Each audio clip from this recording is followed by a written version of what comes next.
Hello dear student, आपका स्वागत है हमारे यूट्यूब चैनल टेक इंस्टीट्यूट में। ठीक है, हम स्टार्ट करेंगे अभी आरसीसी। कल के प्रीवियस में हमने देखा था ना, ठीक है, लेक्चर में कि आरसीसी क्या है, इसमें रेनफोर्समेंट की आवश्यकता क्यों होती है, ठीक है, स्टील को हम क्यों यूज़ करते हैं, इसके बारे में हमने थोड़ा सा बात किया था। ठीक है, फिर हमने वहाँ पर दिखाया था कि रेनफोर्समेंट किस जोन में डाला जाएगा, कंप्रेसिव जोन में, टेंसाइल जोन में डाला जाएगा। तो वो सारे हमने प्रीवियस से वीडियो में हमने देखा है। जो लोग नहीं देखे हैं वो जा करके उस वीडियो को देख लेंगे। डिस्क्रिप्शन बॉक्स में भी जो है इसका लिंक दे दिया जाएगा। ठीक है, आपके जो भी डाउट्स होंगे वो आप कमेंट करके हमें बता सकते हैं।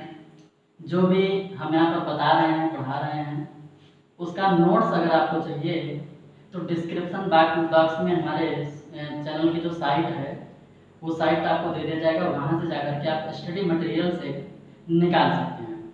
ठीक है, तो आज हम देख रहे हैं टाइप्स ऑफ मटेरियल, ठीक है, टाइप्स ऑफ रेनफोर्समेंट। ठीक है, types of reinforcement, types of reinforcement, types of reinforcement. ठीक है, टाइप्स ऑफ रेनफोर्समेंट में देखते हैं थोड़ा सा। ठीक है, एक हमारे पास है माइल्ड स्टील, एक हमारे पास है माइल्ड स्टील। ठीक है, माइल्ड स्टील में भी दो हैं, एक आपका होता है cold work, cold work, cold work. दूसरा हमारा होता है हॉट रोल्ड, ठीक है, स्टील। ठीक है, अब देखो इसको पढ़ते कैसे हैं। ठीक है, कोल्ड वर्क माइल्ड स्टील, ठीक है, फिर हॉट रोल्ड माइल्ड स्टील। ठीक है, कोल्ड वर्क माइल्ड स्टील, दूसरा हमारा क्या होगा हॉट रोल्ड माइल्ड स्टील। और इनका जो, ठीक है, आईएस कोड है वो आईएस कोड 432 इनका दिया गया है। और इनका जो आईएस कोड है, ठीक है, वो आपका है आईएस इंडियन स्टैंडर्ड 1136। बहुत सारे यहाँ पर 36 नहीं रहेगा, 39 है। ठीक है, ये इतना है। ये कोल्ड वर्क और हार्ड वर्क क्या है, कुछ नहीं है, थोड़ा सा देख लेते हैं यहाँ पर। जैसे ये हमारे पास क्या है, एक बार है। इस बार को हमने कोल्ड स्टेट में ही क्या करते हैं कि इस एक दो रोलर रहता है, इस प्रकार से रोलर रहता है। ये रोल क्या करता है, इस प्रकार से कुछ मूव करता रहता है, मतलब अपोजिट डायरेक्शन। जैसे यहाँ से हम थोड़ा बनाते हैं, एक यहाँ पर हमारे पास रोल रहेगा, एक हमारे पास रोल यहाँ पर रहेगा। ठीक है, और ये अपोजिट डायरेक्शन में मूव करते रहते हैं। ठीक है, अब यहाँ पर क्या देख रहे हैं कि यहाँ से हमारे पास बार रहता है। ठीक है, बार रहता है यहाँ से। ये इसका जो डायमीटर होता है थोड़ा सा अधिक होता है, यहाँ पर जो इसका डायमीटर रहता है इसकी अपेक्षा, मतलब हम कह सकते हैं कि इधर डायमीटर अधिक रहता है, इधर का डायमीटर कम रहता है। और ये कुछ इस प्रकार से मूव करते रहते हैं, इस प्रकार से मूव करते रहते हैं। और ये धीरे धीरे क्या करता है, आगे की ओर बढ़ता जाता है।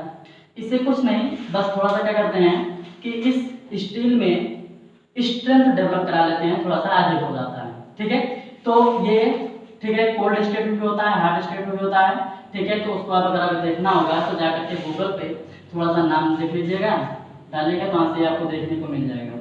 ठीक है, जब इसको आप देख लेंगे एक बार तो ये आपको समझ में आ जाएगा एक बार में। ठीक है, ठीक है, अब यहाँ पर दूसरा देखते हैं।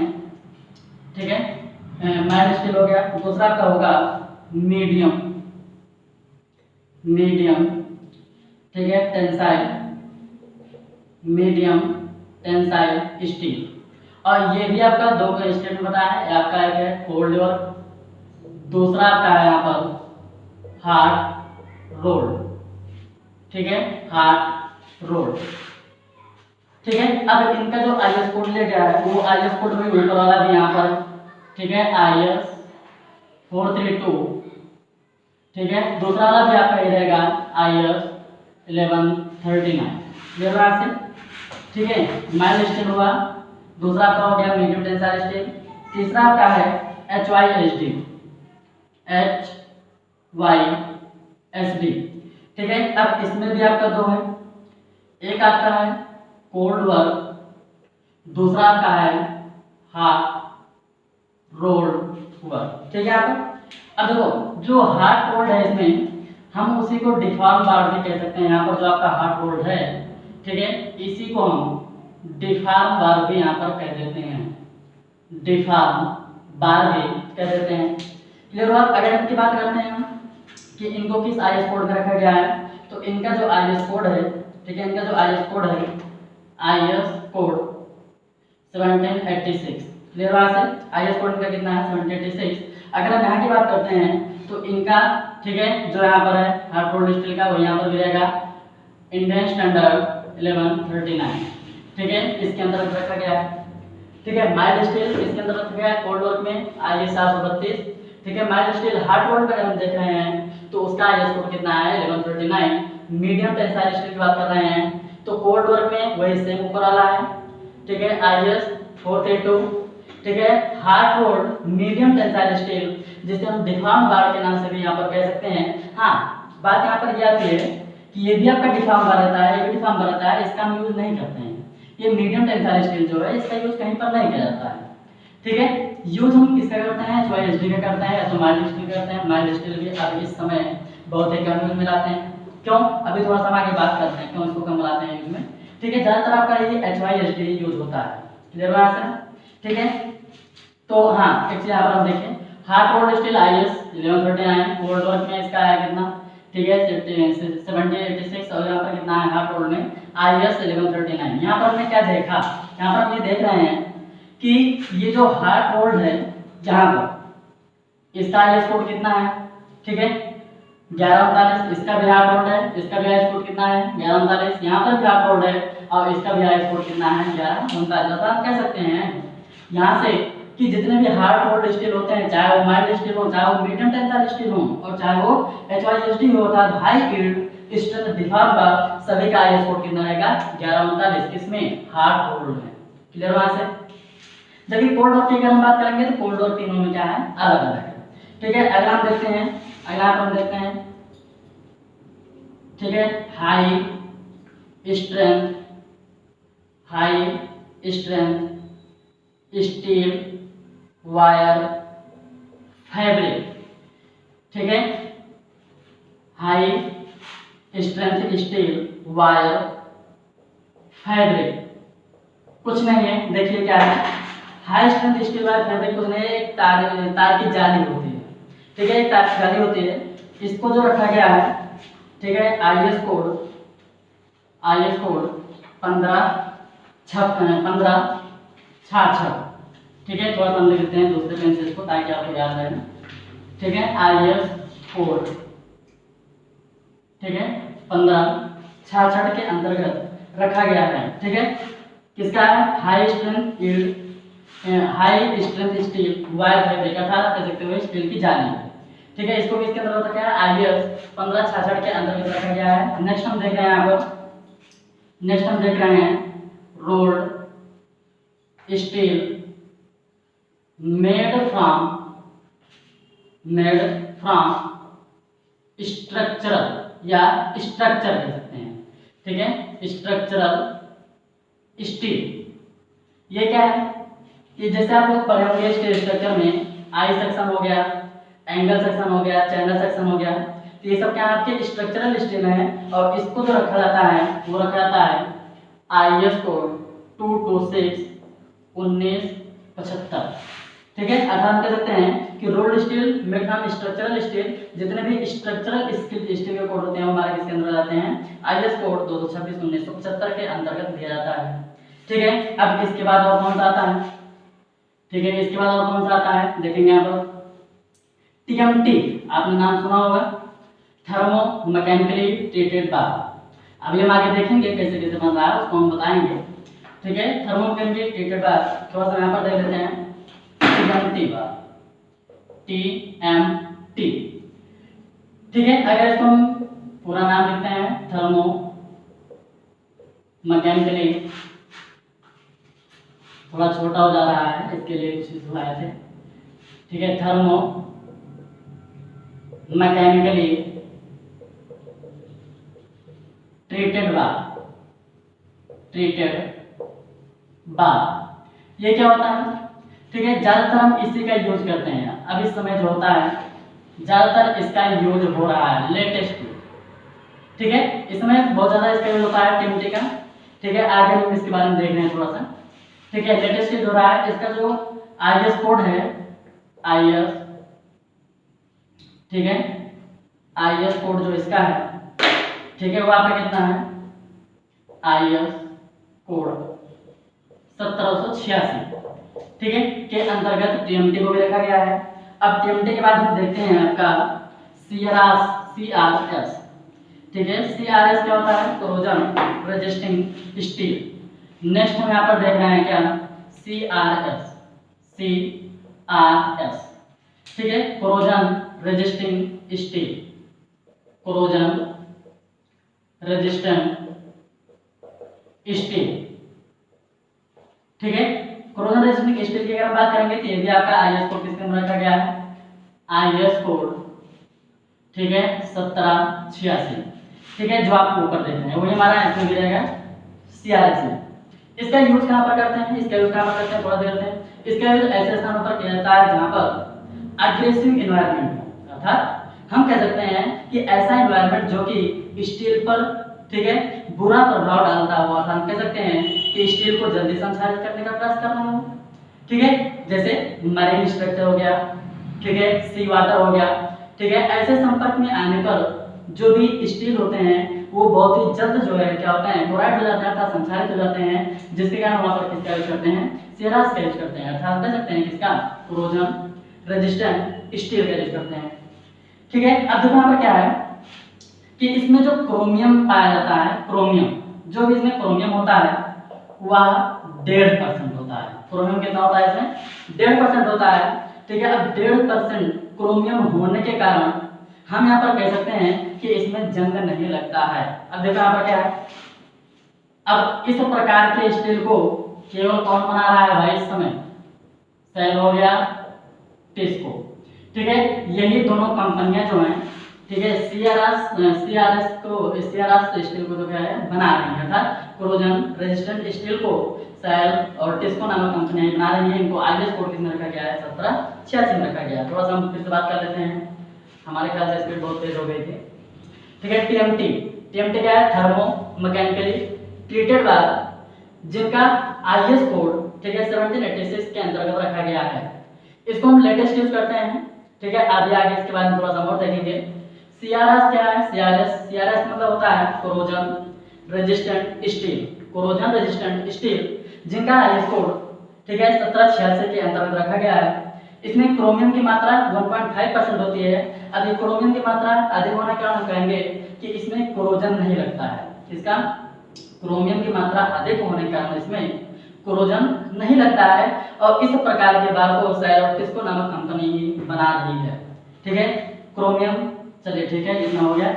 थोड़ा सा अगर आपको देखना तो हम बता देते हैं, जैसे स्टेनलेस स्टील होता है उसमें जंग नहीं लगता है, क्यों नहीं लगता है, थोड़ा सा इसके बारे में बात कर लेते हैं। ये टॉपिक से बाहर है भाई, ठीक है, लेकिन थोड़ा सा बताते हैं क्योंकि क्रोमियम की बात आई है यहाँ पर। देखिए स्टेनलेस स्टील क्या है, स्टेनलेस स्टील ये क्या कहता है, फिकर नहीं करो, क्या कहता है ये, फिकर नहीं करो। फिकर नहीं करो इसका मतलब क्या है कि जब आयरन में क्रोमियम और निकेल मिला दिया जाता है तो इसका संक्षारण नहीं होता है, ठीक है। जब आयरन में क्रोमियम और निकेल मिला जाता है तो इसका संक्षारण नहीं होता है। तो वही कहता है क्या, स्टेनलेस स्टील कहता है फिकर नहीं करो कि इसमें जंग लगेगा।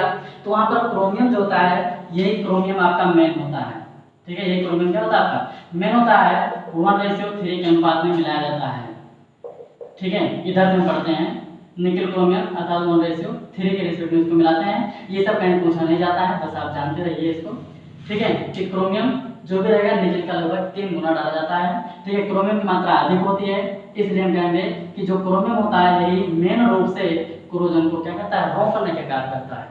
बता रहे क्लियर है, ठीक है। तो अगर आपको नोट करना होगा तो वहाँ साइड पे जाकर के निकाल लीजिएगा, वहाँ से आप नोट कर लीजिएगा, बना लीजिएगा अपना नोट्स, ठीक है ना। चलिए फिर आगे थोड़ा सा देख लेते हैं।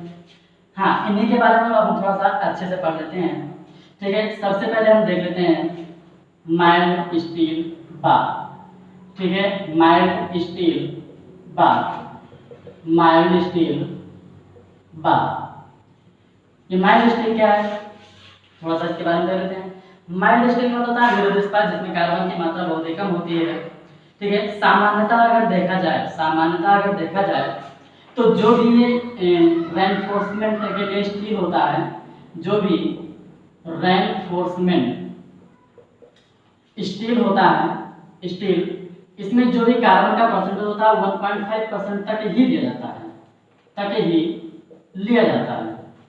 ठीक है, रेनफोर्समेंट स्टील जो भी होता है उसमें 1.5% तक ही लिया जाता है, लेकिन कहीं कहीं पर आपको देखने को मिल जाएगा कि ये 2% तक भी लिया गया है। 2% तक नहीं लेते हैं क्योंकि 2% ज़्यादा रहते हैं, वहाँ पर क्या होता है आपका, ठीक है, जो भी स्टील होता है वह कास्ट आयरन में चेंज होने लगता है धीरे धीरे, अर्थात उसकी ब्रिटिलिटी तो क्या होती है भाई, डक्टिलिटी उसकी घटने लगती है, ब्रिटिलिटी बढ़ जाती है। ठीक है, तो ऐसे में क्या करते हैं कि रेनफोर्समेंट स्टील जो होता है वो लगभग 1.5% तक ही लेते हैं।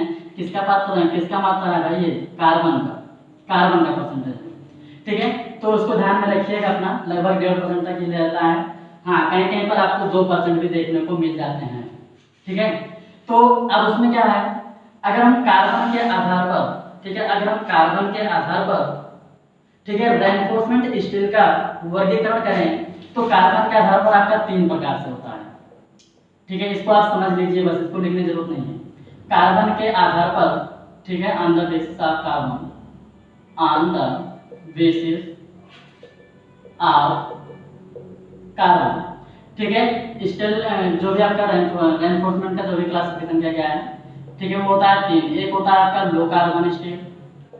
लो कार्बन स्टील, दूसरा हमारा होता है मीडियम कार्बन स्टील, फिर अगला आपका होता है हाई कार्बन स्टील। ठीक है, ये स्टील स्ट्रक्चर में बताया जाता है आपको, 100 में भी थोड़ा बहुत बताया जाता है। ठीक है, तो जो लो कार्बन स्टील है यही आपका माइल्ड स्टील के अंतर्गत आता है, ये आपका किसके अंतर्गत आता है, माइल्ड स्टील के अंतर्गत आता है। हाई कार्बन स्टील जो होता है इसमें कार्बन का परसेंटेज क्या होता है, 0.7 से अधिक होता है। क्लियर हुआ, तो ये यहाँ का टॉपिक नहीं है।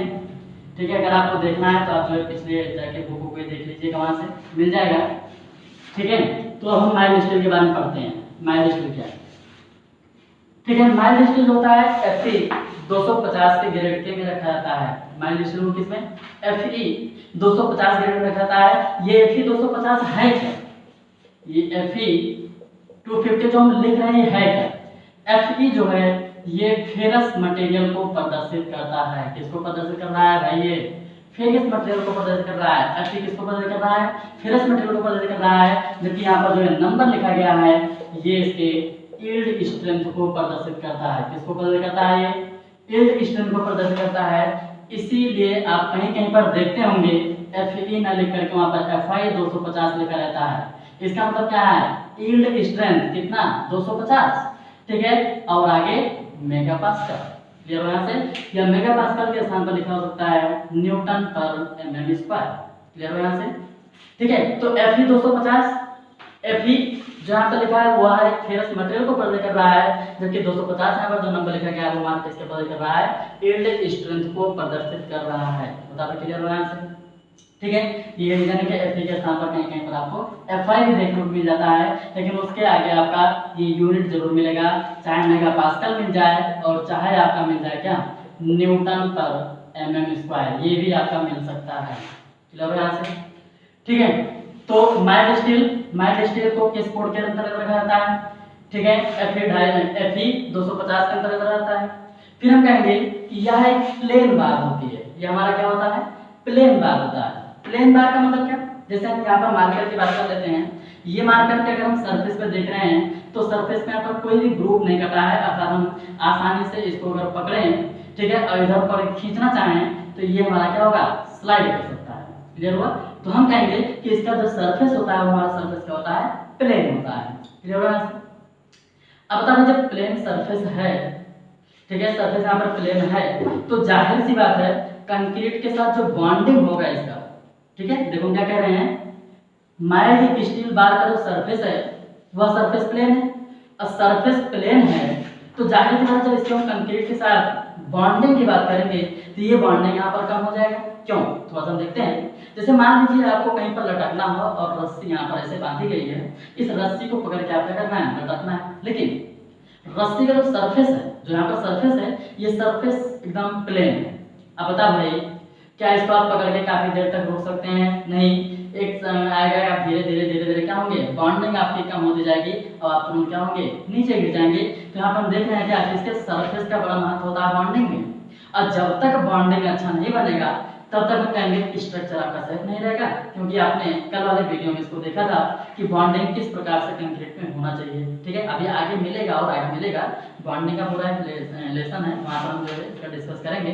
लेकिन यहाँ पर आप थोड़ा समझिएगा कि जब प्लेन इसका सरफेस है, सरफेस आपका जब इसका प्लेन है, ठीक है, जो भी राड है उसका सरफेस जो है वो प्लेन है, तो प्लेन सरफेस होने के कारण, सरफेस प्लेन होने के कारण जो इसकी बॉन्डिंग स्ट्रेंथ होती है वह बॉन्डिंग स्ट्रेंथ यहाँ पर क्या होती है, कम होती है।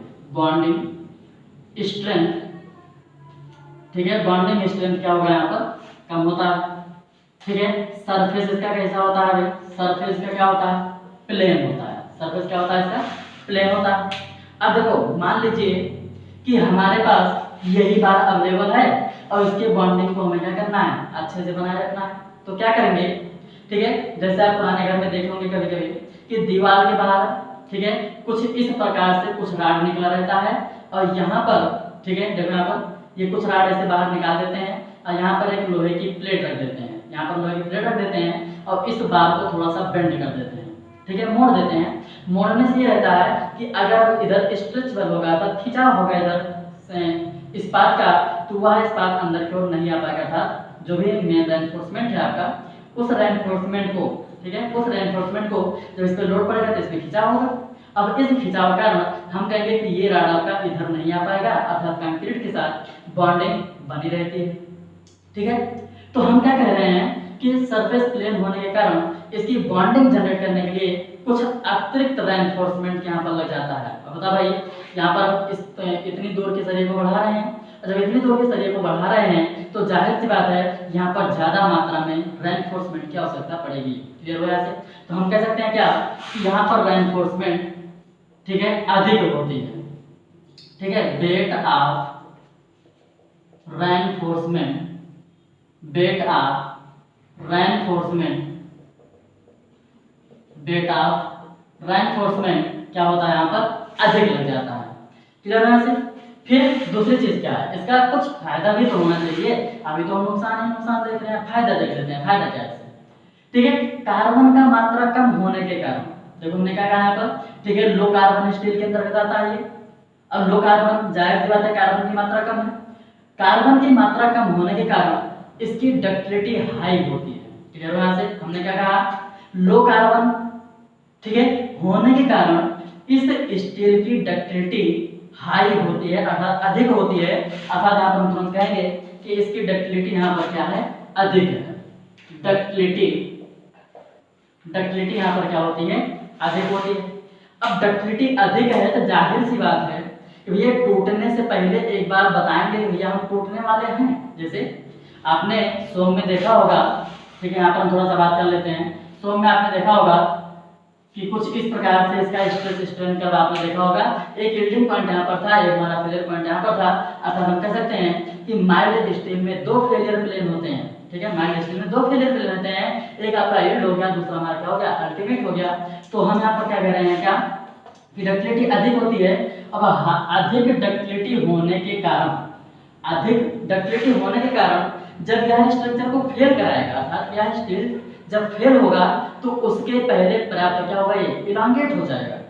ठीक है, जैसे हमने कहा डक्टिलिटी अधिक, जब डक्टिलिटी अधिक है जब ये फेल करेगा, जब ये फेल करेगा तो ये अधिक इलांगेट हो जाएगा। और जब अधिक इलांगेट होगा तो जो हमारी धरण है वो कैसे हो जाएगा, कुछ इस प्रकार से सैग हो जाएगा। अर्थात तुरंत बताना स्टार्ट कर देगा भैया अब हम यहाँ से फेल होने वाले हैं। अब वो क्या करेगा कि जब वो फेल होने वाला, जाहिर सी बात है हम कहेंगे कि अब जो भी व्यक्ति अंदर बैठा होगा वो रूम से बाहर निकल सकता है, अर्थात पर्याप्त वहां पर, ठीक है, कोई भी नुकसान नहीं होगा। अर्थात फेल होने से पहले ये इंडिकेट कर रहा है। अतः हम कह सकते हैं कि हमारे लिए एक प्रकार से सेफ्टी फैक्टर का कार्य कर रहा है। क्लियर हुआ? तो समझिएगा यहाँ पर कि डक्टिलिटी इसकी अधिक है, डक्टिलिटी अधिक होने के कारण, ठीक है, या फेल होने से पहले इंडिकेट करता है। फेल होने से पहले क्या करता है, इंडिकेट करता है। अगला यहाँ पर देखेंगे, ठीक है, इसमें लिखोगे कुछ जो भी आपको लिखना होगा वीडियो को करके आप लिख लीजिएगा। ठीक है, तो अभी हम लास्ट में जो है एक बार फिर से इसको जो है बोल देंगे, समझा देंगे क्या क्या हमने आज पढ़ा है। ठीक है, तो ये होता है आपका माइल्ड स्टेज में। क्लियर हुआ? अच्छा, एक स्थान और आता है, जैसे वहीं पर आपने देखा होगा कि स्ट्रेस का मान बढ़ाने से, ठीक है, स्ट्रेन का मान भी कुछ क्या होता है, उसमें परिवर्तन होता है, लेकिन एक निश्चित सीमा तक परिवर्तन होता है। तो जो माइल्ड स्टील होता है, यहाँ पर हम क्या कहते हैं कि माइल्ड स्टील बार में स्ट्रेस स्ट्रेन में क्या होता है, डायरेक्टली प्रोपोर्शनल होता है। क्लियर यहाँ से? अब एक समय ऐसा आएगा कि स्ट्रेस का मान बढ़ाने पर, स्ट्रेस का मान बढ़ाने पर स्ट्रेन वहां पर क्या होता है, कांस्टेंट हो जाता है। स्ट्रेन वहां पर क्या होता है, कांस्टेंट हो जाता है। स्ट्रेस मान बढ़ाने पर स्ट्रेन कांस्टेंट हो जाता है, वह बिंदु, ठीक है, किस बिंदु की हम बात कर रहे हैं भाई, वही जो आप शो में पढ़े हो। ठीक है, स्ट्रेस स्ट्रेन कर्व पर, स्ट्रेस स्ट्रेन कर्व पर वह बिंदु जहां पर स्ट्रेस का मान बढ़ाने के बाद भी स्ट्रेन कांस्टेंट होता है, उसे हम क्या कहते हैं, तो उसे हम कहते हैं यील्डिंग ऑफ स्टील। क्या कहते हैं उसको, यील्डिंग ऑफ स्टील। अगर बिंदु की हम बात करेंगे तो यील्डिंग पॉइंट इसको कह देते हैं। क्लियर? वहां से कोई दिक्कत तो नहीं होनी चाहिए हमारे ख्याल से इतना। ठीक है, तो वहां से आपको लिखना होगा, लिखिएगा भाई।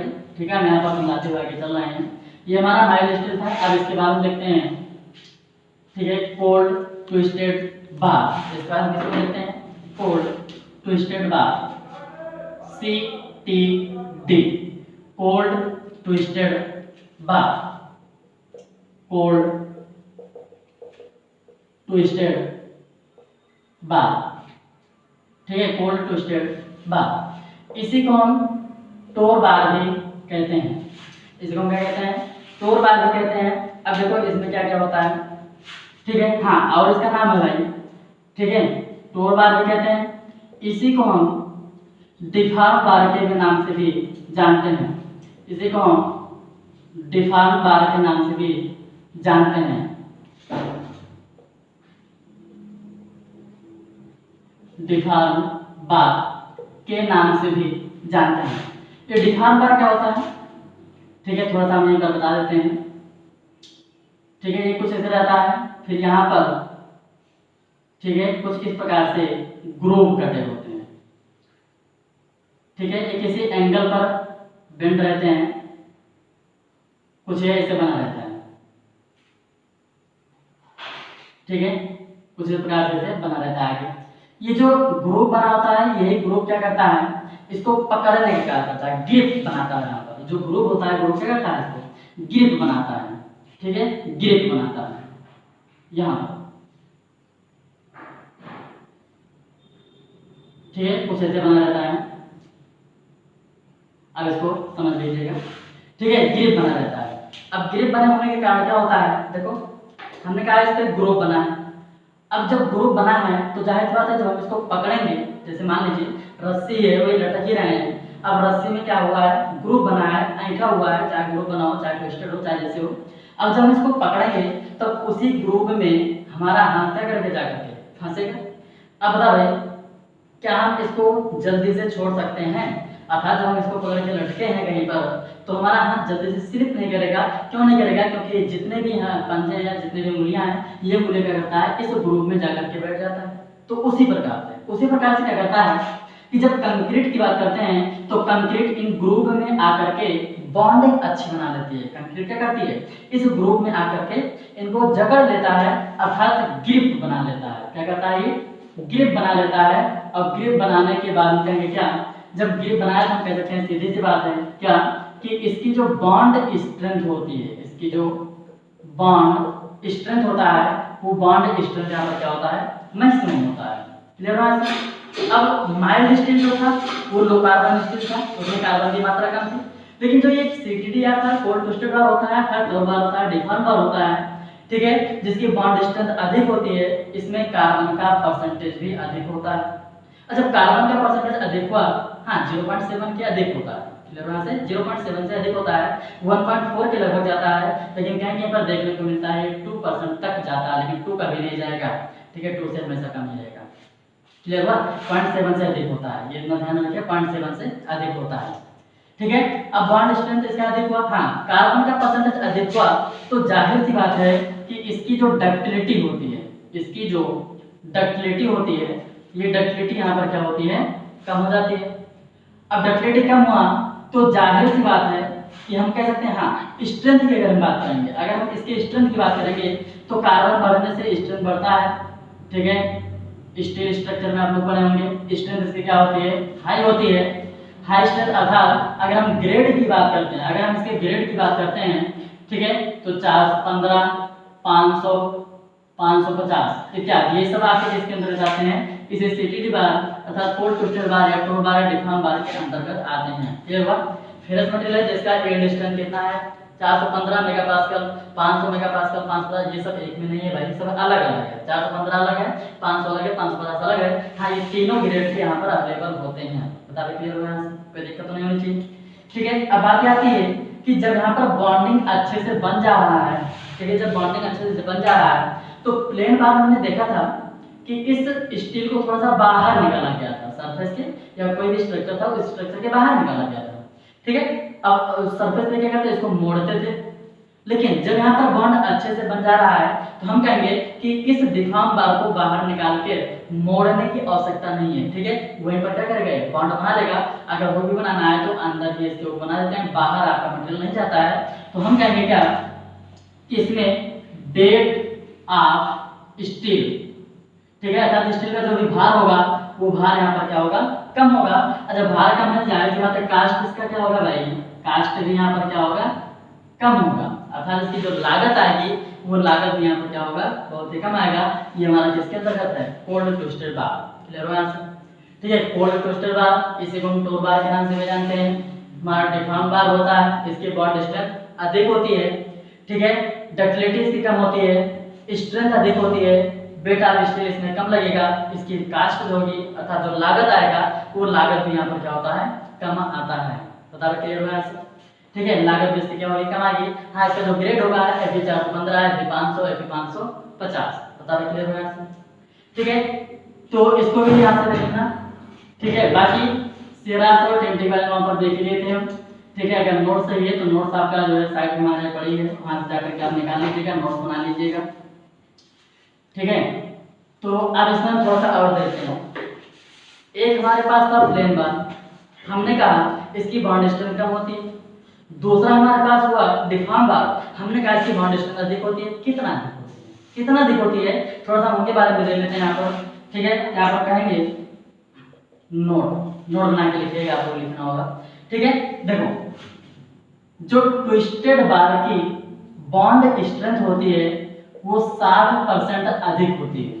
किसकी, ट्विस्टेड बॉन्ड, ट्विस्टेड बार की बार स्ट्रेंथ, बॉन्ड स्ट्रेंथ, या आप कह सकते हैं डिफ्राम बार की बॉन्ड स्ट्रेंथ 60% अधिक होती है। किसके अपेक्षा, ठीक है, ऑर्डिनरी माइल्ड स्टील, ठीक है। अर्थात हम कह सकते हैं प्लेन बार की अपेक्षा 60% बॉन्ड स्ट्रेंथ अधिक होती है ट्विस्टेड बार की, ठीक है, बॉन्ड स्ट्रेंथ। और जब हम यील्ड स्ट्रेंथ की बात करेंगे, जब हम यील्ड स्ट्रेंथ की बात करेंगे तो यील्ड स्ट्रेंथ आपका 50% अधिक होता है। किससे, माइल्ड स्टील की अपेक्षा। अर्थात सिंपल भाषा में कहेंगे, सिंपल भाषा में कह सकते हैं क्या कि डिफ्राम बार की या ट्विस्टेड बार की, ठीक है, बॉन्ड स्ट्रेंथ और यील्ड स्ट्रेंथ क्रमशः 60% और 50% अधिक होती है।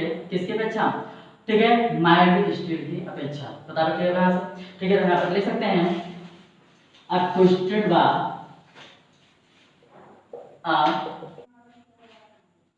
कुछ प्रॉब्लम हो गई थी इसलिए वीडियो के रूप में थे।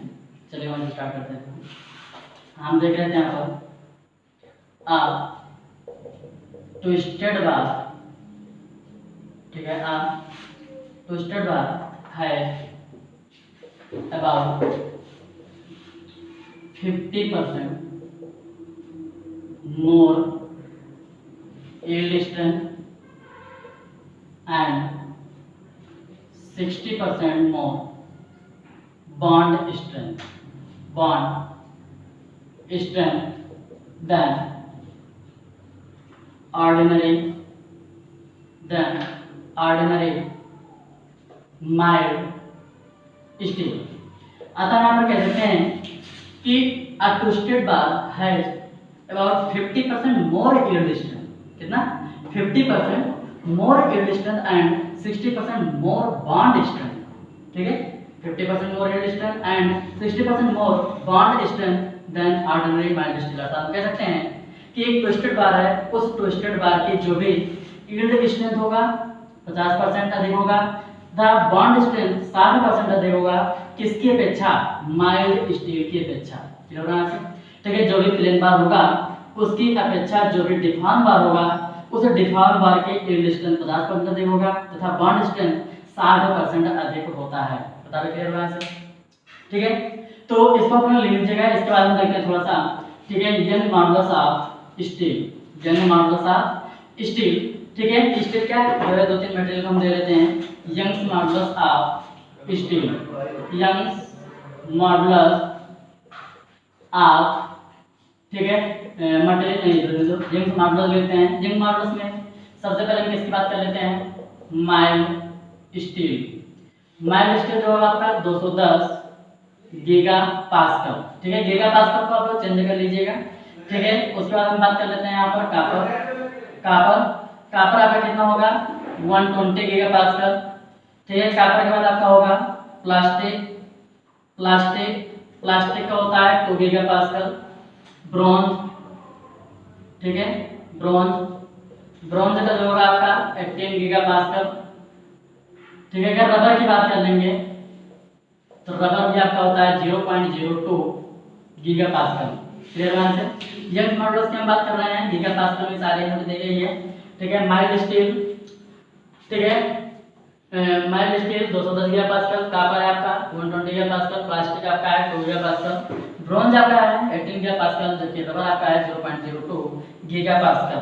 बता क्लियर है, ठीक है। फिर इसके बाद हमने थोड़ा सा देखा था कि आप लोग देखे होंगे जितने भी रेनफोर्समेंट रॉड यूज की जाती है, स्टील यूज की जाती है, उसका शेप सर्कुलर ही रहता है, ठीक है। क्या उसमें हम रेक्टेंगुलर नहीं डाल सकते हैं, ठीक है, स्क्वायर नहीं डाल सकते हैं। थोड़ा सा हम देख लेते हैं क्यों नहीं करते हैं ऐसा, ठीक है। ऐसा करने के पीछे एक रीजन होता है स्ट्रेस कंसंट्रेशन, आपने शो में पढ़ा होगा, ठीक है। स्ट्रेस कंसंट्रेशन को रोकने के लिए, ठीक है, यह आवश्यक है कि जो भी मटेरियल हो उसके सरफेस एरिया को न्यूनतम कर दिया जाए, क्लियर हुआ। स्ट्रेस कंसंट्रेशन को रोकने के लिए, स्ट्रेस कंसंट्रेशन को कम करने के लिए या रोकने के लिए, ठीक है, कम करने के लिए या रोकने के लिए, ठीक है, सरफेस एरिया को ठीक है न्यूनतम रखा जाता है, सरफेस एरिया को न्यूनतम रखा जाता है, मिनिमम रखा जाता है, ठीक है। स्ट्रेस कंसंट्रेशन सो में आप पढ़ेंगे, अच्छे से पढ़ाया जाएगा। यहाँ पर कोई बताने से भी जो है बहुत ज़्यादा जाएगा, तो हम यहाँ पर जो है हट नहीं रहे हैं, ठीक है। स्ट्रेस कंसंट्रेशन को कम करने के लिए सरफेस एरिया को न्यूनतम रखा जाता है। अब न्यूनतम सरफेस एरिया के लिए सबसे बढ़िया, ठीक है, इकोनॉमिकल सेक्शन होता है, सर्कुलर सेक्शन का यूज कर लीजिए, ठीक है। वहाँ से स्ट्रेस कंसंट्रेशन कम हो जाता है, जिसके कारण बॉन्ड स्ट्रेंथ भी अच्छे से बनी रह जाती है, क्लियर है से, ठीक है। तो इसके बाद हम देख लेते हैं कवर के बारे में, ठीक है। Cover to the reinforcement, cover भाई जाहिर सी बात है कि अगर आप रेनफोर्समेंट को डाल रहे हो तो ये तो है नहीं कि ऊपर हमारा क्या है, मान लेते हैं ये हमारा क्या है, स्ट्रक्चर है, स्लैब डाल दिया। अब स्लैब के नीचे हमने क्या किया, इस प्रकार से रेनफोर्समेंट डाल दिया, ठीक है। ऐसे तो होगा नहीं, ठीक है। मान लेते हैं नीचे ना पढ़ करके हमने ऊपर ऐसा रेनफोर्समेंट डाल दिया, तो ये दोनों तरीके यहाँ पर गलत हैं। क्यों भाई, देखो मान लीजिए आग लग गई, ठीक है, ना हो ऐसा, लेकिन मान लीजिए आग लग गई, तब ये जो स्टील है रोड तो बेयर कर रहा है, लेकिन मान लीजिए फायर हुआ, ठीक है, आग लगा, तो यहाँ पर हम क्या देख रहे हैं कि ये तुरंत क्या करेगा, ठीक है, टेम्परेचर को ग्रहण करेगा और फिर क्या करेगा, इलांगेट हो जाएगा, क्लियर हुआ। दूसरा, मान लीजिए ये हमने ऊपर लगा दिया या नीचे ही लगा दिया और फिर बाई चांस इस पे, ठीक है, वातावरण द्वारा कुछ नमी आ गई या पानी वानी हमने डाल दिया, ठीक है, तो वातावरण से कुछ नमी लेकर के, या मान लीजिए घर की धुलाई कर रहे हैं, वहां से भी कुछ नमी चला गया, उस नमी के कारण ये संक्षारित हो जाता है, क्लियर हुआ से। तो हम क्या करते हैं कि संक्षारण से बच जाए, ठीक है, और ये इलांगेट भी ना हो टेम्परेचर पान बढ़ने से, इसके लिए क्या करते हैं कि इसको थोड़ा सा अंदर इसके दाब देते हैं, ठीक है। और एक मेन रीजन क्या होता है, थोड़ा सा देख लो, ठीक है। जैसे हमने कहा कि ये जो रस्सी है, इसी रस्सी को पकड़ के हमें लटकना है, तो हम रस्सी को पूर्ण रूप से पकड़ेंगे, ना कि सिर्फ इस प्रकार से स्पर्श करेंगे। अगर हम ऐसे स्पर्श करेंगे बता रहे क्या हम रोक पाएंगे? नहीं, हम यहाँ से तुरंत सरक जाएंगे नीचे की ओर। अतः हम कहेंगे कि जब सरिया को या रेनफोर्समेंट को या स्टील को, ठीक है, सेक्शन में पूर्ण रूप से दबा देते हैं तो इसकी बॉन्डिंग यहाँ पर क्या होती है? अच्छी हो जाती है। क्लियर हुआ? बाहर रखने से बॉन्डिंग अच्छी नहीं होगी। जब इसको अंदर इन्वर्ट किया जाएगा अर्थात इसको पेनिट्रेट किया जाएगा, अंदर दबाया जाएगा, ठीक है, जब अंदर दबाया जाएगा तब इसकी बॉन्डिंग स्ट्रेंथ क्या होती है? अधिक होती है। बता रहे क्लियर है? तो हम कवर के बारे में थोड़ा सा देख लेते हैं, ठीक है। कवर में दो होता है, ठीक है। एक आपका होगा नॉमिनल कवर, ठीक है। दूसरा आपका जो होता है, ठीक है, दूसरा आपका जो होता है वो होता है इफेक्टिव कवर। दूसरा आपका क्या होगा? इफेक्टिव कवर, ठीक है। इसी को हम क्लियर कवर भी कहते हैं। इन दोनों में अंतर क्या होता है थोड़ा सा हम देख लेते हैं। जैसे हम यहाँ पर एक स्ट्रक्चर बनाते हैं, छोटा सा क्रॉस सेक्शन इसका हम दर्शाते हैं। यहाँ पर हमने एक बीम बनाया, ठीक है। इस बीम में हमने क्या किया? यहाँ पर एक स्टीरप्स भी हमने बना दिया, ठीक है, स्टीरप्स। अब इसके बाद हम रेनफोर्समेंट डालेंगे, ठीक है। अभी जिसको पता हो ठीक है स्टीरप्स, नहीं तो आगे भी जो स्टीरप्स मिलेगा। ये हमने यहाँ पर एक बार बना दिया इस प्रकार से। इसकी हमने मोटाई दिखा रहे हैं, ठीक है। यहाँ पर इसकी हम मोटाई दिखा रहे हैं। अगर नहीं दिख रहा है तो इसको आप मोटा थोड़ा सा कर लीजिए, मोटाई इसको दर्शाना है, ठीक है। यहाँ से ये हमने यहाँ पर डाल दिया, ठीक है। इसको हम थोड़ा सा मोटा कर दे रहे हैं, बाकी आप समझ लीजिएगा, ठीक है। यहाँ से अब हमने यहाँ पर क्या किया कि ये तो आपका स्टीरप्स है। अब जो हम मेन रेनफोर्समेंट डाल रहे हैं वो मेन रेनफोर्समेंट हम कुछ इस प्रकार से प्रोवाइड कर रहे हैं यहाँ पर, ठीक है, ऐसे। अब दूसरा यहाँ पर क्या है? क्लियर कवर किसे कहेंगे, इफेक्टिव कवर किसे कहेंगे? ध्यान दीजिएगा यहाँ पर थोड़ा सा, ठीक है। यहाँ से लेकर यहाँ तक देखिए, यहाँ पर ध्यान दीजिए थोड़ा सा, ये इधर देखिए, यहाँ से इस पॉइंट से लेकर इस पॉइंट तक, ठीक है। यहाँ से लेकर यहाँ तक की जो ये दूरी है, डिस्टेंस है, इसी को हम कहते हैं यहाँ पर नॉमिनल कवर, ठीक है। ये हमारा होगा क्या? Nominal cover. क्लियर हुआ? अब दूसरा इनके मिड पॉइंट से, ठीक है, यहाँ तक का जो डिस्टेंस होगा, इस डिस्टेंस को हम कहते हैं इफेक्टिव कवर। क्लियर हुआ? ठीक है। देखो, टेंसाइल जोन के एक्सट्रीम फाइबर से लेकर, टेंसाइल जोन के एक्सट्रीम फाइबर से लेकर, ठीक है, मेन रेनफोर्समेंट के केंद्र तक की दूरी जो भी होगा उसको हम कहते हैं इफेक्टिव कवर। क्लियर हुआ? दूसरा देखो, नॉमिनल कवर क्या है? एक्सट्रीम फाइबर से लेकर, ठीक है, स्टीरप्स के बाहरी किनारे तक की जो भी दूरी होगा उसको हम नॉमिनल कवर कहते हैं। क्लियर यहाँ से? इफेक्टिव कवर क्या है? इस इफेक्टिव कवर को आप आराम से निकाल सकते हैं, ठीक है। थोड़ा सा यहीं पर हम बता देते हैं इफेक्टिव कवर। इफेक्टिव कवर आपको निकालना है, ठीक है। तो ये आपका है स्टीरप्स, इसको हम यहाँ पर क्या लिखते हैं? स्टीरप्स। ये आपका क्या है? मेन रेनफोर्समेंट, मेन रेनफोर्समेंट, इसको हम मान लेते हैं ये 5, जगह से ये हमारा क्या है यहाँ पर 5। अब इफेक्टिव कवर आपको निकालना है तो इफेक्टिव कवर आपका कैसे निकलेगा थोड़ा सा यहाँ पर ध्यान दीजिएगा। इफेक्टिव कवर जो भी है, देखो, नॉमिनल कवर या clear cover, clear cover plus, हाँ कौन भाई? ये, ठीक है। कौन सा? स्टीरप्स, डाया ऑफ स्टीरप्स, फिर प्लस करेंगे, ठीक है। ये भी आधी दूरी आपकी ऐड किया जाएगा और यहाँ पर हम देखेंगे क्या? मेन डाया अपॉन 2, बता क्लियर यहाँ से, ठीक है। क्लियर कवर, ठीक है, प्लस डाया ऑफ स्टीरप्स, ठीक है, जो भी छल्ला पड़ा है उसका डायमीटर लेंगे, प्लस करेंगे मेन डायमीटर और बटे कितना कर देंगे यहाँ पर हम 2, वहां से आपका निकल जाएगा इफेक्टिव कवर। बता रहे क्लियर हुआ? ये जो नॉमिनल कवर है क्लियर कवर है, इस क्लियर कवर को, ठीक है, हम यहाँ पर आपको कुछ लिख रहे हैं, वहां से आप जो उसको उतार लीजिएगा। बता रहे क्लियर हुआ? ठीक है। कवर आपका दो प्रकार से होता है, ठीक है। एक आपका होता है नॉमिनल कवर, दूसरा वाला होता है क्या इफेक्टिव कवर। नॉमिनल कवर आपका, ठीक है, अलग अलग सेक्शन के लिए अलग अलग कंडीशन में दिया है, उसको मैं यहाँ पर नोट कर रहे हैं, उसको आप बता दीजिएगा। इफेक्टिव कवर आपका जो है, ठीक है, वो हमारा निकाल देते हैं clear cover plus diameter of steel और प्लस क्या करते हैं मेन डायमीटर बाय 2, बता क्लियर है, ठीक है। तो अब यहाँ पर हम लिख देते हैं कुछ टेबल बना करके, आप उसको जो है देख लीजिएगा।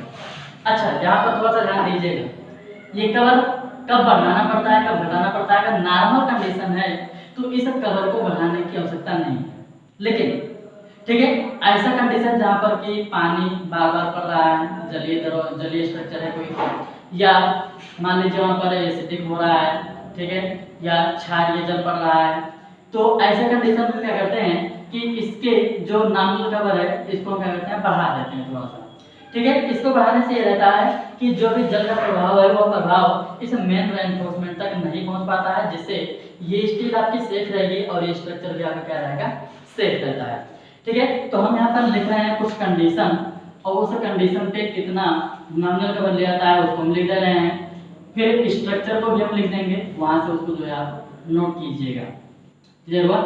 चलिए यहाँ पर थोड़ा सा देखते हैं, दो टेबल बना लीजिएगा आपको, एक तरफ हम लिखेंगे कंडीशन और दूसरी तरफ हम लिखेंगे नॉमिनल कवर। दूसरी तरफ क्या लिखेंगे नॉमिनल कवर, बता रहे क्लियर है।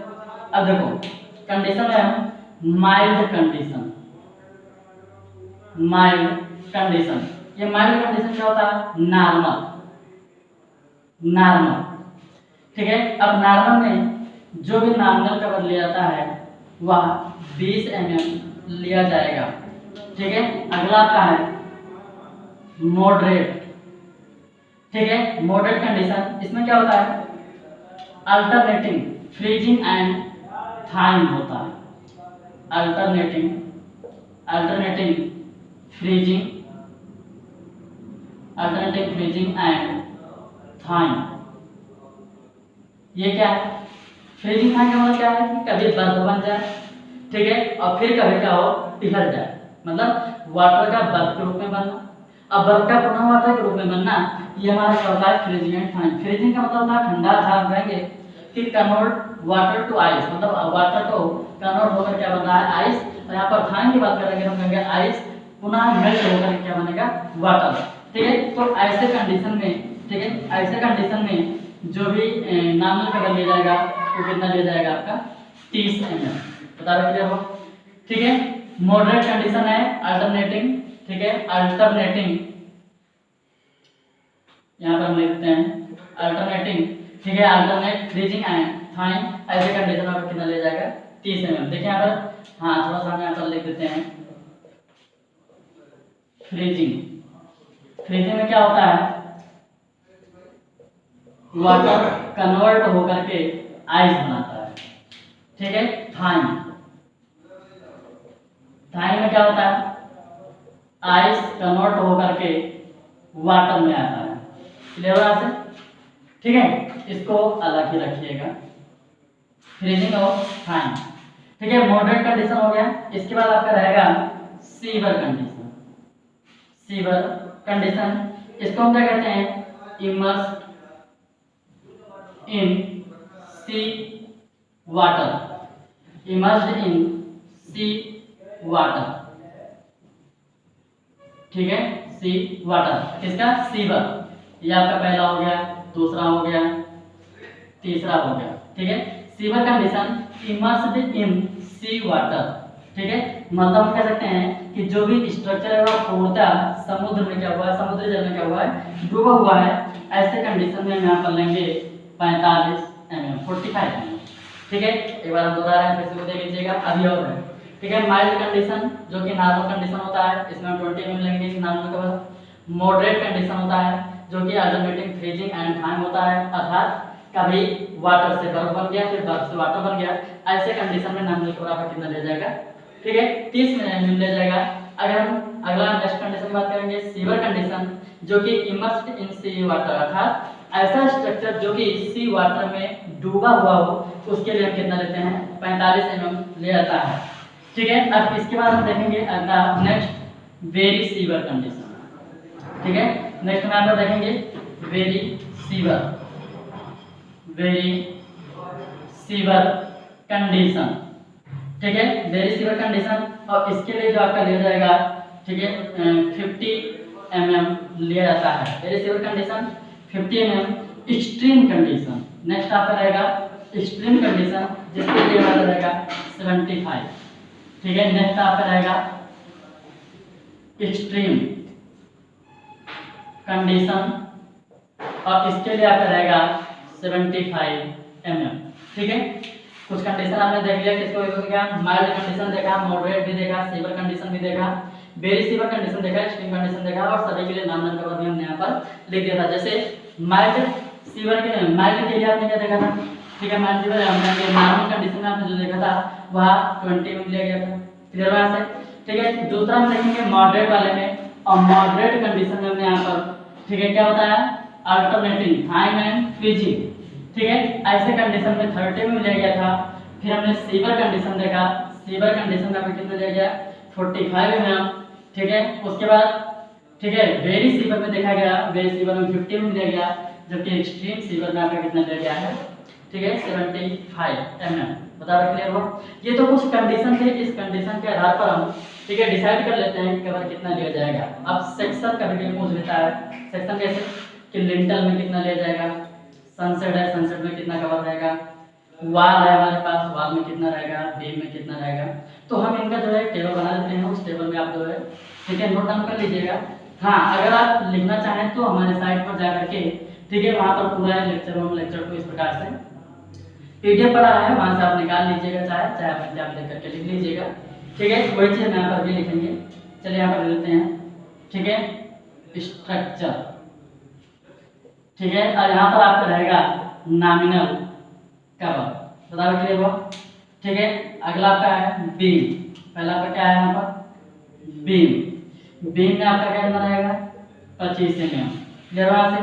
ठीक है, अगला आपका क्या है, स्लैब। स्लैब आपका कितना रहेगा, 15 mm। Flat slab, flat slab कितना रहेगा, 20 mm। Staircase, staircase कितना रहेगा, 15 mm। सनसेट, ठीक है, जिसे हम छज्जा भी कहते हैं। सनसेट को हम क्या कहते हैं, छज्जा भी कहते हैं। सनसेट में आपका जो रहेगा 25 mm। ठीक है, अगला आपका है कॉलम। कॉलम में कितना रहेगा, 40 mm। ठीक है, फुटिंग, कॉलम के बाद आपका क्या रहेगा, फुटिंग में आपका कितना रहेगा, 50 mm। बता रहे क्लियर यहाँ से? ठीक है, beam 25 mm, slab 15 mm, flat slab 20 mm, staircase 15 mm, sunset या छज्जा 25 mm, कॉलम, ठीक है, 40 mm, फुटिंग आपका कितना है, 50 mm। बता रहे क्लियर यहाँ से? इसके बाद फिर आपका होता है राफ्ट फाउंडेशन। ठीक है, राफ्ट फाउंडेशन, ठीक है, डायग्राम अपन लिख रहे हैं हम फिर से। Raft foundation, raft foundation 75 mm। Clear यहाँ से? ठीक है, स्ट्रैप बीम 50 mm। फिर यहाँ पर रहेगा आपका शियर वाल। शियर वाल में कितना रहता है, 25 mm। बताओ क्लियर यहाँ से? ठीक है, तो राफ्ट फाउंडेशन में कितना है, 75, स्ट्रैप बीम में कितना है, 50 mm, जबकि शियर वाल में कितना है आपका 25 mm। बता दो क्लियर यहाँ से? बीम में कितना था, 25 mm। ठीक है, लिंटर में कितना था, ठीक है, लिंटर में 10 mm तक लिया जाता है, 10 से 15 mm। ठीक है, नहीं वो ले लीजिएगा। ठीक है, उसके बाद फिर क्या था आपका स्लैब में कितना लिया गया था, ठीक है, 15 mm। फ्लैट स्लैब में कितना लिया गया था, 20 mm। ठीक है, फाउंडेशन में कितना लिया गया था, जैसे फुटिंग की अगर हम बात कर लेते हैं वहाँ पर, तो फुटिंग वाले कुछ ये इस प्रकार से रहता है। मान लीजिए यहाँ पर कुछ बना है, तो ये हमारा क्या होता है, फुटिंग। ठीक है, कितना लेते हैं, 50 mm। अगर राफ्ट फाउंडेशन है 75 में, स्ट्रैप बीम है, वहाँ पर कितना लिया जाएगा, 50 mm रहता है। शियर वाला अगर वहाँ पर है, ठीक है, शियर वाला का मतलब ऐसा हुआ कि जहाँ पर कोई लेटरल लोड आ रहा है, जबकि स्लाइड होने का प्रयास कर रहा है, आप रिटेनिंग वाल भी आप ले सकते हैं। ठीक है। तो ऐसे केस में 25 mm वहाँ से 25 से 30 mm दिया जाता है, कहीं पर 25 दिया गया है, कहीं पर 30 दिया गया है, ठीक है। तो आप अपने हिसाब से वहाँ पर रख लीजिएगा, क्लियर वहाँ से। नेक्स्ट टॉपिक हम देखते हैं spacing of bar. Next topic क्या देखते हैं यहाँ पर, स्पेसिंग ऑफ बार। ये स्पेसिंग ऑफ बार क्या है, चलो देख लेते हैं। ये हमारे पास कोई एक सेक्शन है, ठीक है, कोई हमारे पास एक सेक्शन है और इस सेक्शन में क्या देख रहे हैं कि यहाँ पर हमने रेनफोर्समेंट प्रोवाइड किया है, ठीक है। अब इसके बाद हमने फिर कुछ यहाँ पर और रेनफोर्समेंट प्रोवाइड किया है कुछ इस प्रकार से। तो बात ये आती है कि इन दोनों के बीच में कितना स्पेस होना चाहिए, इन दोनों के बीच में कितना स्पेस होना चाहिए, ये स्पेस, ये, ठीक है, ये स्पेस यहाँ पर कितना होना चाहिए, या इन दोनों के सेंटर से सेंटर कितना डिस्टेंस होना चाहिए, ठीक है। इनके बारे में बात करते हैं। हम कहेंगे क्या कि स्पेसिंग ऑफ बार मुख्य रूप से दो प्रकार का होता है, एक आपका हॉरिजॉन्टल डिस्टेंस की हम बात करेंगे और दूसरा हम वर्टिकल डिस्टेंस की बात करेंगे, क्लियर हो यहाँ से। अब देखो हॉरिजॉन्टल डिस्टेंस और वर्टिकल डिस्टेंस इन दोनों को हम ध्यान में रखते हुए, ठीक है, यहाँ पर हम देखेंगे क्या कि जो भी हॉरिजॉन्टल डिस्टेंस है, ठीक है, इसके लिए तीन कंडीशन होते हैं, ठीक है। हॉरिजॉन्टल डिस्टेंस, हॉरिजॉन्टल, ठीक है, हॉरिजॉन्टल डिस्टेंस बिटवीन, ठीक है, horizontal distance between two parallel reinforcement, ठीक है। पैरेलल रेनफोर्समेंट मतलब ये हॉरिजॉन्टल वाला, ठीक है, हॉरिजॉन्टल डिस्टेंस, और ये आपका क्या होगा यहाँ पर वर्टिकल डिस्टेंस होगा, ठीक है। अब देखो यहाँ पर हॉरिजॉन्टल डिस्टेंस की अगर हम बात करेंगे तो वहाँ पर हम देखेंगे, तो देखेंगे क्या क्या है। पहला कंडीशन तो ये कि अगर ये सभी बार इक्वल डायमीटर की हैं, सभी बार अगर इक्वल डायमीटर की हैं तो वहां पर हम कहेंगे कि डाया ऑफ बार ले लेंगे, ठीक है। डाया ऑफ बार कब लिया जाएगा, जब सभी बार इक्वल डायमीटर की हों, तब वहां पर डाया ऑफ बार के बराबर लिया जाएगा, ठीक है। दूसरा हम क्या देख रहे हैं, जब अनइक्वल डायमीटर की बार, जब अनइक्वल डायमीटर की बार हो तो डाया ऑफ लार्जेस्ट बार, ठीक है, डाया लार्जेस्ट बार मतलब जो बड़ी बार है या जो अधिक डायमीटर की बार है उसके डायमीटर के बराबर हम क्या करेंगे, यहाँ पर स्पेसिंग लेंगे, ठीक है। अभी नहीं, अभी और आगे देखेंगे। तीसरा कंडीशन क्या है, तीसरा कंडीशन क्या है, तो हम कहेंगे size of coarse aggregate plus 5 mm, ठीक है। अब इन तीनों में, ठीक है, जिसका मान अधिक होगा वही यहाँ पर क्या रखा जाएगा, हॉरिजॉन्टल डिस्टेंस लिया जाएगा। अतः हम कह सकते हैं कि horizontal distance between two parallel reinforcement, ठीक है, निम्न में से जो अधिक होगा वही लिया जाएगा। कौन कौन सा है, डाया ऑफ बार, ठीक है, कब, जब इक्वल डायमीटर हो सभी का। दूसरा आपका है डाया ऑफ लार्जेस्ट बार, जब अनइक्वल डायमीटर के बार किए गए हों। फिर अगला आपका है size of coarse aggregate plus 5 mm, इन तीनों में जिसका मान अधिक होगा, ठीक है, वही आपका यहाँ पर हॉरिजॉन्टल डिस्टेंस के रूप में यूज किया जाएगा, ठीक है। अगला, ठीक है, अगला आपका है वर्टिकल डिस्टेंस। वर्टिकल डिस्टेंस क्या होता है, ठीक है, वर्टिकल डिस्टेंस में यहाँ पर कहेंगे, ठीक है, डाया ऑफ बार, पहला आपका क्या है, डाया ऑफ बार, ठीक है, अगर समान डायमीटर का है तो, अगर मान लीजिए अनइक्वल डायमीटर का है तो लार्जेस्ट बार यहाँ पर ले लेंगे। दूसरा आपका रहेगा 15 mm, अगला आपका रहेगा 3 नंबर, ठीक है, 2/3, ठीक है, into nominal size of coarse aggregate, clear हुआ। कोर्स एग्रीगेट के नॉमिनल साइज के 2/3 15 mm डाया बार, इन तीनों में से जिसका मान अधिक रहेगा वह उतना लिया जाएगा। मतलब हॉरिजॉन्टल डिस्टेंस भी हो गया, वर्टिकल डिस्टेंस हो गया। अब इन तीनों में जिसका मान अधिक होता है वही हमारा ले जाता है, क्लियर हुआ। से वर्टिकल डिस्टेंस डाया बार 15 mm में 2/3 गुणे nominal size of coarse aggregate ये ले जाएगा, जबकि हॉरिजॉन्टल डिस्टेंस में डाया बार, डाया लार्जेस्ट बार, ठीक है, इन सभी कंडीशन में देखेंगे जिसका मान अधिक रहेगा वही आपका लिया जाता है। बता क्लियर हुआ से। ठीक है। ये कोर्स एग्रीगेट प्लस 5 mm क्यों लेते हैं, तो 5 mm नीचे ले जाता है, ठीक है। जो भी आपका फाइन एग्रीगेट होता है 4 दोनों 75 mm का होता है, ठीक है। ये कोर्स एग्रीगेट है मान लेते हैं, ठीक है। अब इसी में यहाँ पर आपका बार है, मान लेते थोड़ी देर के लिए बार है यहाँ पर, ठीक है। अब देखो यहाँ पर 4.75 mm, यहाँ पर 5 mm का स्पेस बच रहा है। अब जो भी आपका फाइन एग्रीगेट होता है वह 4.75 mm का होता है।